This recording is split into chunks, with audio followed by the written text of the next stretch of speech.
We're at Al's Garden Center in Sherwood. I'm with Amy and her daughter Rachel. Thank you for bringing Rachel. And the reason that Rachel is here is because we're going to show you a different kind of garden, and she's the expert. That's right. All right, you have to come down here with us, all the way down here. And this is a fairy garden. I just love this. Everything's in miniature, and there's a reason for the fairy garden. What is it? Yes, well, the real reason is to attract fairies into your garden. That's part of the theory behind it. And it's just a lot of fun. You can see all the little miniature pieces that you can add to it, and the little fairies. And who doesn't want a cute little miniature fairy in your garden, right? Yes, yes, those are the lures to get the real ones to come. Just like you attract butterflies or hummingbirds with certain things, you can do the same with fairies. I love it. So we have tiny little trellises, we have tiny little tables and chairs, and Rachel's picking out her favorite things because we're going to go plant one in a few minutes. But this is really what makes the garden a garden, right? It is. These little houseplants are actually perfect for a fairy garden. They're little miniatures. It could be just a little tree for a fairy to hide behind. And there are all kinds of different colors and shapes and options for those little houseplants. And that's really all you need are a couple small plants and some pieces of furniture to get started. And you can, this is great, this big galvanized tray, but you could even do this in a big pot. Yes, you could use a terracotta pot, you could use a box, just anything that you have around. You could do it outdoors. Yeah, you definitely could, but this one I love because you can do it indoors as well. Because these little plants would take a daily water, right?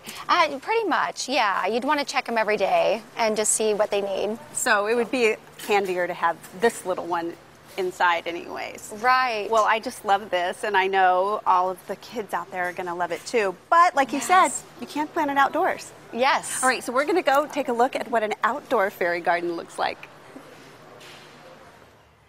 Okay, so this is a perfect example of an outdoor fairy garden. Yes. This is just beautiful, and I love, of course, the little door that leads right into the tree trunk. Isn't that fun? Yeah. And all of the little pebbles, and really the ceramic mushrooms really set it off. That's just such a great idea. It's so great, and actually all these things are available at Al's Garden Center, just right here, and all you need are some plants. You can throw in some ferns. You can see that we have some different things for the outdoors.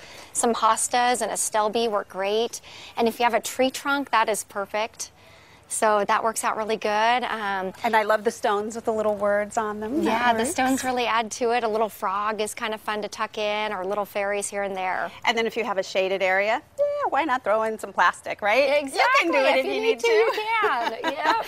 Anything goes. You know, we're really not the experts on this whole fairy garden thing, are we? No.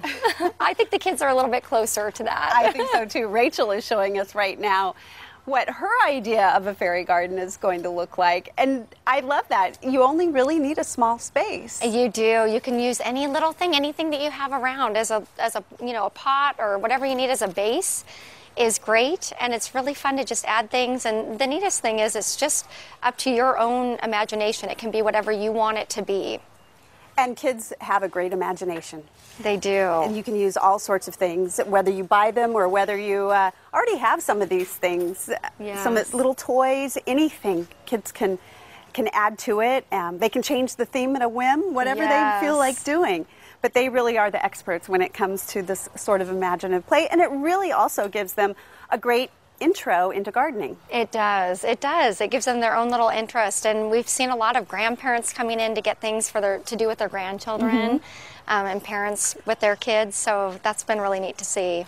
And you know, they do like to play in miniature, like doll houses and little cars. And so this is just another way to do that. Yes. All right. Exactly. I just love it, Amy. Thank you so much. So, fairy gardens, and you can buy a kit, actually. You can. If you want to keep it really simple, you can start off with a kit that has the dirt and pebbles and fairy dust, everything to get started. That's right. A fairy kit at Al's, including fairy dust. That's right. Thanks so much, Amy. Thank you.